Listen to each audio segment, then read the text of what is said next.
మిర్చి బజ్జీ కోసం కడాయిలో ఆయిల్ తీసుకొని అది వేడయ్యేలోగా పచ్చిమిర్చిని చివర్లు కట్ చేసి మధ్యలోకి చీల్చుకోవాలి. అలా చీల్చుకొని వాటిని పక్కన పెట్టుకోవాలి. దంచుకున్న వాము, ఉప్పు మిశ్రమాన్ని శనగపిండిలో వేసుకొని కలుపుకోవాలి. ఈ మిశ్రమాన్ని కట్ చేసి పెట్టుకున్న మిర్చిలోకి పెట్టుకోవాలి.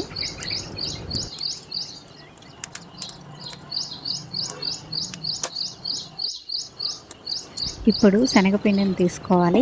ఈ శనగపిండిలో రుచికి తగినంత సాల్ట్, ఒక చిటికెడు బేకింగ్ సోడా వేసుకొని ఉండలు లేకుండా కలుపుకోవాలి.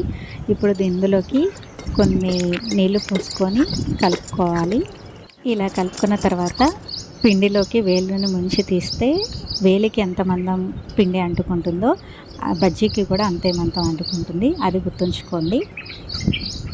ఇప్పుడు మిర్చిని చూపించిన విధంగా పిండిలో ముంచుకొని ఆయిల్లో వేసుకొని 1 నిమిషం వదిలేయాలి. తర్వాత వీటిని అన్ని వైపులా కాలేలాగా తిప్పుకోవాలి. గోల్డెన్ బ్రౌన్లోకి వచ్చిన తర్వాత ప్లేట్లోకి తీసుకోవాలి. అంతే, మిర్చి బజ్జీ రెడీ అయింది.